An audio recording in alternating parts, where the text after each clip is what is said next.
So what's on the plate for today is removing the stock twins. I've never done this before. I actually bought that motor with a single turbo already on it. So I've never done this. And on top of it, this is a VVTi motor, which is different. I've never done this, so I'm a little interested. First thing we're gonna do is take all the wiring off on this side, then we'll work on the vacuum lines, then we'll work on the intake pipe, and then we'll work on the turbos itself. So again, wiring, vacuum, intake system, we'll take the cover off, turbos, and whatever bolts are left, and go from there. So there's like random wiring stuff around this thing. So first thing we'll do is take this off, pop that out of the way, take the cover, which we'll be getting that painted too. We'll get a custom color for that. That's gonna look awesome when all said and done. Put this back on. All right, so for this here, we see it comes down, comes over here. What do we have first? What are these little guys here? Look at this stuff. I don't even know what that is. I guess it's some sort of wow, look at this. There's a bunch of like actuators and stuff over here. Holy cow. There is a ton of stuff in here. I couldn't imagine, guys, doing this in the car. Couldn't imagine.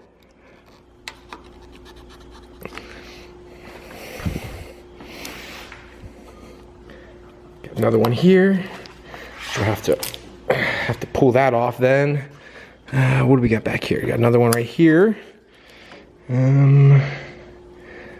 Okay, now I gotta break all those clips off. Gotta get rid of all those. And I think we'll be good to pull that off at least. I think, well, no, we have this one here too, which I didn't get. Did miss this.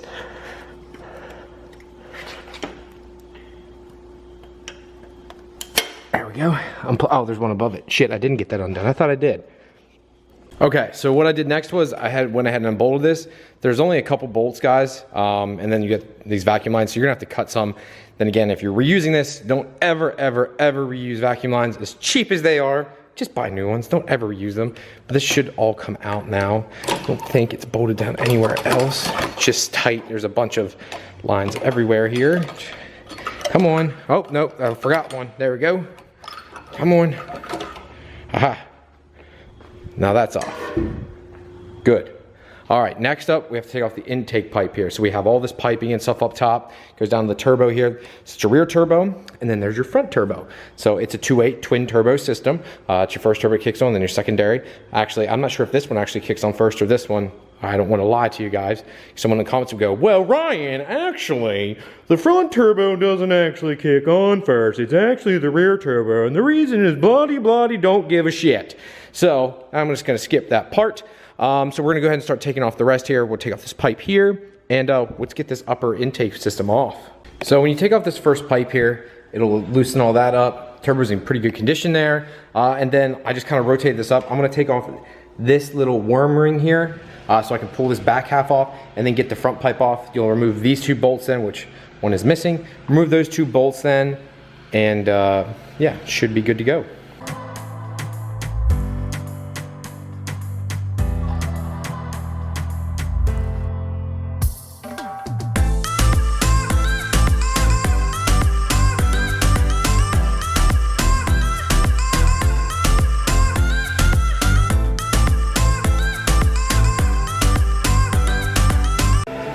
Okay guys, so now that intake pipe is off, I started recording some here now. Next up, we'll take the turbo shield off, and we'll actually start taking the turbos off itself here. And hopefully we get this done in a decent manner. My understanding is this part can really suck. There's some bolts underneath that are not so fun to get to, but again, the turbos look pretty darn good. I did see a little bit of oil residue in this one, if you can see there, like a little bit of oil down there. See that? You don't want to see any of that, but besides that, I mean, for a 20-some-year-old motor, I am pretty impressed. Apologize guys, my camera actually died, so started taking the shield off here. I started loosening up the coolant bolts over here. I started cutting some hoses, removed the bottom part of the two-way twin turbo system here, so which I'm gonna explain to you here. Here's one of the waste gates and stuff. You can see it right there. You got the other port there, and then just another part which goes down to the exhaust, which then goes down this way. You see it comes there, but it's pretty cool. This is way more sophisticated, way more complicated than I ever thought it was. you have to give it up to Toyota back then.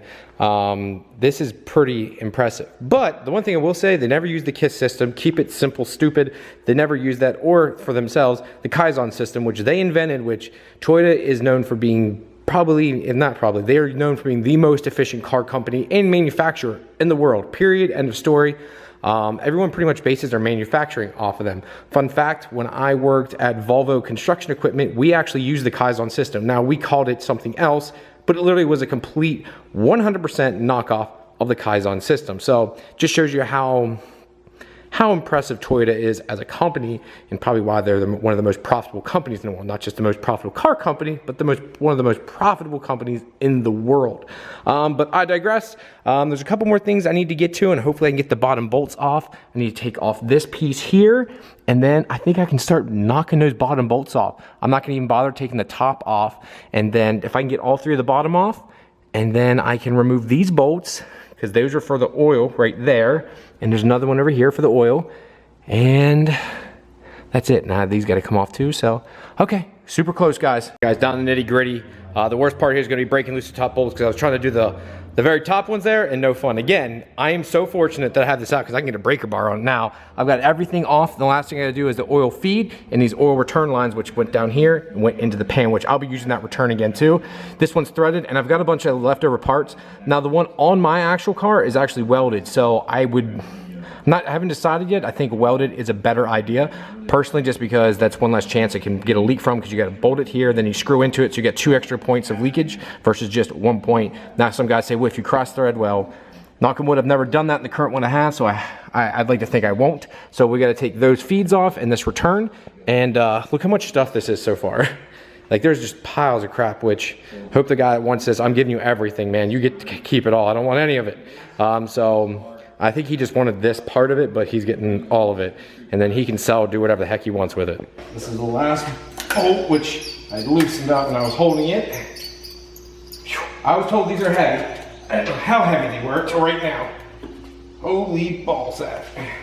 Now, did I get everything? Oh. This would be the true test of when you you put a motor in or you do anything. This usually tells you oh, are you still? Oh, I must have got everything. Holy shit, this is heavy. Fuck. Since I've got that all apart, I went ahead and boxed it all up. The new owner who purchased everything, I wanted to give him everything, so I went ahead and put one of the old Powerhouse racing boxes. Good reason I keep all the old stuff. Last thing I'm gonna do, but I'm gonna keep this for myself, is I'm gonna take the studs out. I'm gonna most likely replace the studs, but I like to keep them for as backups. You never know. What you will need to take them out, if you can see that, use the torque style. I believe what is the number on this bad boy here. It is an E8, whatever the heck that means. It's an 8 size, so I guess that's metric for 8. But I do need to change my snap on there. Take that, we go down to a 1/4 inch. I have a 3/8 on it now. Come on. Also, by the way, Milwaukee, hook a brother up. Come on, sponsor a brother. Come on. Take that, and that should rip it off. We'll see. Yep, that works. So now I just got to repeat that 1 billion times. Looks like someone had red Loctite. They might be factory, I don't know. These look awfully nice, but they do look like a red Loctite that holds them on. Let's see if this one comes out just like that one did. Well, that doesn't want to get on. This one there, so.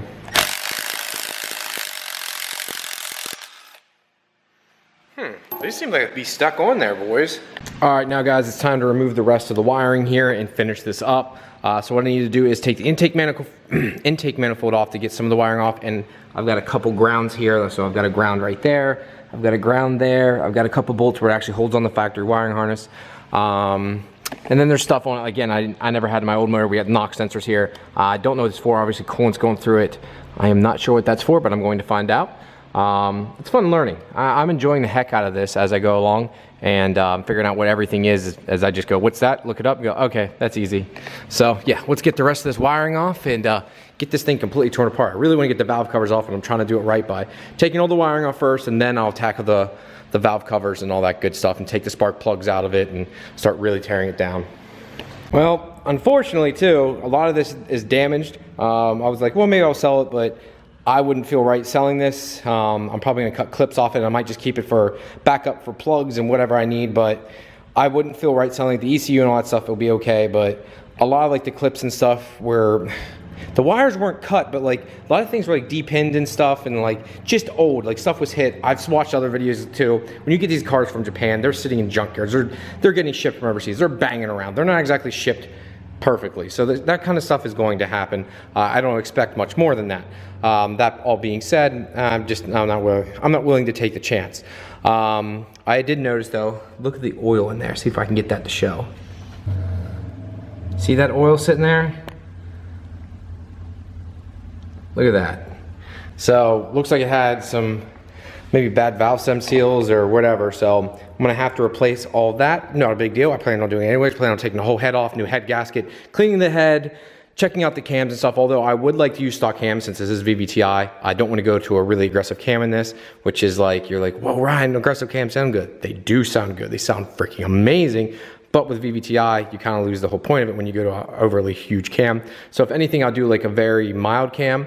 I'm probably going to do valve springs and retainers, just for the fact that the JDM motors had a very light spring, and I don't want valve flow, especially when I start revving this to like 7,500 RPM or so, just to be safe.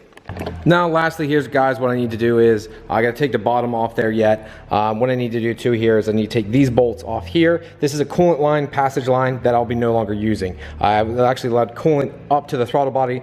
That cell motor used it also, but I won't be using it just like I didn't use it on that motor, and I'll be getting rid of it. Now I'll also have to have this bung here welded shut because I won't be using that vacuum line either. Again, this is another coolant passage that goes down to the block itself, which I'll cut and block off at the block. So remove that, and then the rest of the stuff I'll leave on for now and just go from there. And on that note, guys, it's going to be it for today. Thank you very much for tuning in. Next round, we're going to be taking the rest of the intake manifold off, the fuel system, valve covers, start taking the rest of the motor apart, you know, the pumps, all that stuff, and I'll go over that as much in detail as I can. I'm hoping the cams and everything look good. I know it's going to be like, the head needs rebuilt, which means it needs new seals and all that stuff, which I completely planned on doing. Probably didn't need to do a head gasket, but I want to go ahead and put ARP studs to do it. I want to go ahead and do all that just because I don't feel like doing it again. I learned my lesson with that car, do it once, do it right. So just do it all at once, not keep spending money over and over and over again, and just make it as easy as possible on myself. So that's where I'm gonna go with it for right now. Again, guys, thank you very much for tuning in today. Do me a big favor. If you like this video, give it a thumbs up, and yeah, talk to you later. Peace.